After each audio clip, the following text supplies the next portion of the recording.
Jadi beberapa waktu ini ada konten kreator asal Indonesia bernama Willy Salim berambisi untuk ngalahin MrBeast. Bukan dari jumlah orang yang dia bantu, tapi dari jumlah followers TikTok ya. Kalau gue lihat dari konten-kontennya, memang konten dia ada kemiripan sama kontennya MrBeast yang suka bagi-bagi uang. Dan ambisi dia untuk ngalahin MrBeast itu bukan tanpa alasan apapun.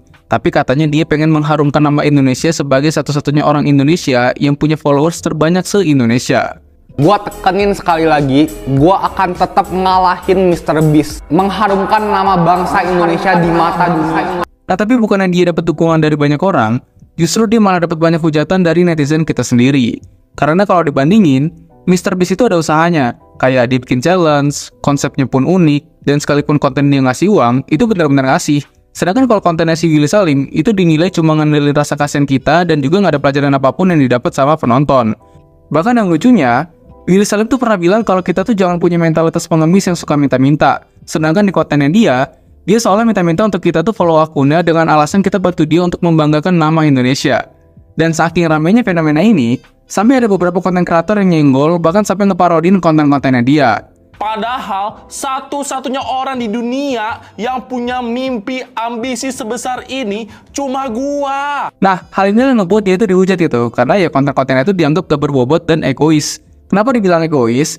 Karena dia jual nama Indonesia padahal untuk keuntungan dia sendiri. Nama dia naik, uang dia makin banyak, sedangkan kita yang buat follow tetap menjalani hidup yang gitu-gitu aja. Lagi pula kalau alasannya pengen banggain nama Indonesia, menurut gue gak masuk akal kalau cuma lewat jumlah followers. Karena apa yang bisa dibanggain sama kita semua ya kan? Kalau misalnya ada atlet gitu ya, atau anak yang berprestasi sampai dikenal luar negeri, itu tetap bisa kita banggain walaupun yang terkenal bukan kita. Karena mereka itu naik memang ada prestasinya, bukan cuma sekedar angka yang menunjukkan popularitas. Lain halnya nih, kalau misalnya dia punya followers banyak dan dia pun punya prestasi yang harumnya itu kecium sampai luar negeri, itu bisa kita banggain, bahkan bisa kita anggap sebagai aset negara. Tapi kalau cuma sekedar angka followers, ya itu mah cuma untuk keuntungan dia doang gitu. Sedangkan kita yang nonton, kita nggak dapat apa-apa sebenarnya. Nah tapi, di balik hujatannya dia, gue justru nganggap kalau orang ini sebenarnya pinter. Dan justru, orang yang ngehujat dia, itu udah masuk ke dalam perangkapnya dia. Nah makanya di video kali ini gue pengen bahas, kenapa orang yang jago bikin drama di sosial media itu sebenarnya lebih pintar daripada orang yang ngehujat dia. So, disimak sampai habis.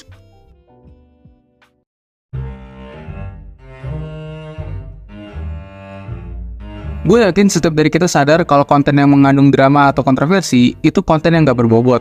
Makanya banyak dari kita gak sungkan untuk head comment di konten-konten tersebut.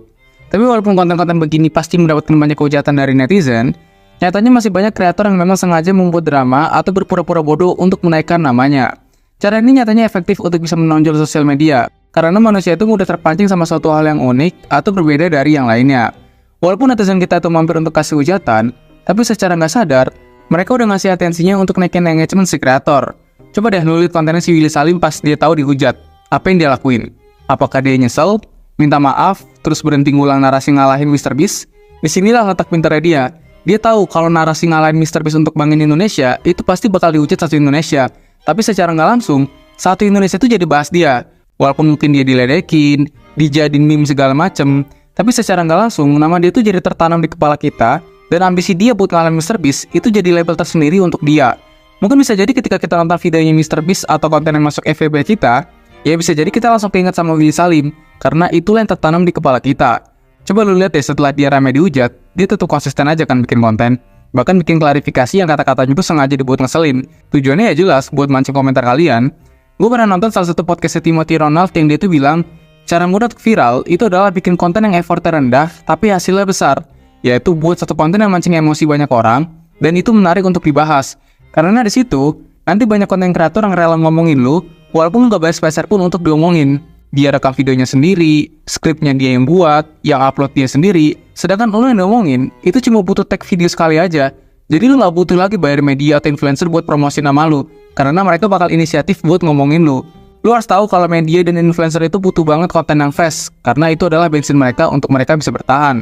Termasuk kayak video ini, secara nggak langsung video ini pun ngasih promosi gratis ke orang yang dari tadi kita omongin. Tapi gue bodo amat, yang penting lu bisa dapat pelajaran dari ini semua. Mungkin banyak dari kalian yang berpikir kalau dia kan rame tapi dihujat, harusnya itu ngerusak reputasinya dong, dan udah ngasih apa-apa gitu buat dia. Jangan salah, ketika nama dia udah naik, disitulah waktunya dia mau terbalikin psikologis menonton. Caranya juga udah banyak banget, entah nanti dia tiba-tiba bangun tempat ibadah, bagi-bagi uang, atau cara apapun yang intinya dia bakal mainin empati kita. Sekarang gini, katakanlah dia berhasil narik 100 juta engagement. Kalau misalnya dia berhasil bikin 0,1% jadi pengikut setia, berarti udah ada sekitar 100.000 orang yang setia ngikutin dia, bahkan ngebela dia.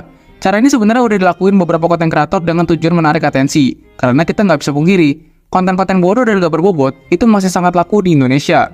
Kita sebenarnya nggak bisa sepenuhnya nyalain si kreator, karena itulah umpan mereka untuk mancing orang Indonesia. Harus pakai drama dulu lah, kontroversi, atau menjadi palsu.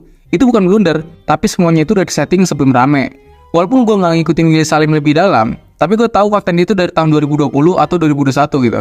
Dan gue tahu kalau orang ini paham gimana sosial media itu bekerja, dan dia paham gimana psikologis masyarakat Indonesia. Kenapa nggak semua orang bisa jadi kayak dia? Karena nggak semua orang itu paham dengan hal ini, dan nggak semua orang itu mau mengeksploitasi celah ini. Gue nggak tahu ya minat tontonan orang luar itu kayak gimana, tapi yang gue tahu orang Indonesia itu sangat-sangat suka sama konten-konten yang mengandung uang dan kekayaan, apalagi konten yang bagi-bagi uang. Contohnya misal kayak kontennya Iben deh. Dulu tuh dia suka bikin konten bagi-bagi uang tuh, tapi dengan syarat tertentu. Dan nyatanya memang cara seperti ini tuh ampuh gitu, bikin dia cepet naik. Walaupun gue rasa konten ini lebih mendingan lah, dan kadang tanpa syarat gitu ngasihnya. Sebenarnya kalau lu nggak pengen bagi-bagi uang, ya lu bisa keluarin kata-kata kontroversi yang bertentangan sama banyak orang. Karena ketika kata-kata itu mengundang hujatan banyak orang, akan banyak konten kreator yang ngebahas lu di kontennya. Dan di saat itu, followers dia pun akan terpecah jadi dua, ada yang pro dan kontra.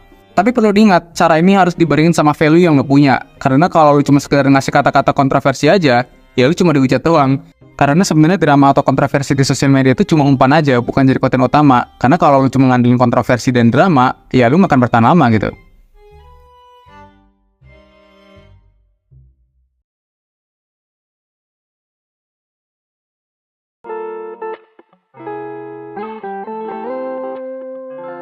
Kalian sadar gak sih kalau yang gue bahas tadi itu adalah salah satu implementasi game teori dalam sosial media.